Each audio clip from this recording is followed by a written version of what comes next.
তোমার হাতে এটা কি গো?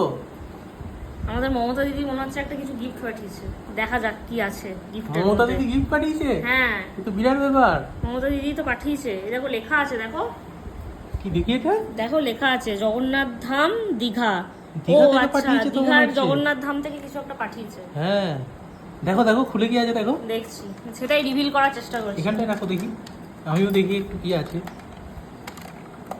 প্যাকেজিং তো দারুণ সুন্দর। প্যাকেজিংটা খুব সুন্দর করেছে তো।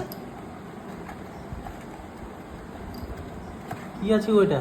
আর সাবাস, এটা কি? একটা খুব সুন্দর জগন্নাথের ফটো প্লাস মন্দিরটা যেটা গড়ে উঠেছে সেটার একটা মানে পিকচার দিয়েছে। বাহ বাহ বাহ, লেখা আছে জগন্নাথ ধাম হ্যাঁ, শুভেচ্ছা সহ মমতা। মমতা দি। বাহ, আর দিদি লেখা নেই, যাই হোক। তার মধ্যে এই যে প্রসাদ দিয়েছে অ্যাকচুয়ালি। তো অনেক প্রসাদ। অনেক রকমের প্রসাদ দিয়েছে, এই 4 কি কি রকমের আছে, প্রসাদ কি কি? দিয়েছে।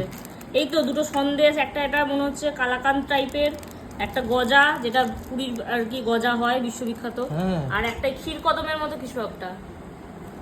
এই 4 রকমের সন্দেশ দিয়েছে, মানে 4 রকমের প্রসাদ বাহ বাহ পাঠিয়েছে। বাহ, একটু আমাকে দাও দিদি। দেখি, আমিও খাই একটু। একটু তুমিও খাও। খাবো খাবো, তুমি আগে খাও, টেস্ট করো। দেখি। নাও দেখো খেতে কেমন। বাহ, এত সুন্দর। হ্যাঁ, দারুণ সুন্দর। বন্ধুরা, তোমাদের কি ঘরে এরকম প্রসাদ এসছে? তাহলে তোমরা কমেন্টে জানাতে পারো, এবং ফটো সহ তোমরা কমেন্ট করো। আমরাও দেখতে চাই যে তোমাদের ঘরে এরকম গিফট বা কিছু মমতা দিদি পাঠিয়েছেন কিনা। যাই হোক, আমরা সেই গিফট রিসিভ করে নিয়েছি। দেখো, বাড়িতে বসেই জগন্নাথের প্রসাদ খেয়ে ফেললাম দীঘা না গিয়েই।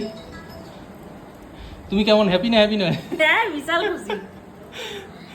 যাক, জগন্নাথ দেবের দর্শনও হয়ে গেল, মন্দির দর্শনও হয়ে গেল। দেখে নাও, এই যে প্রসাদও খেয়ে নিলাম। ওকে।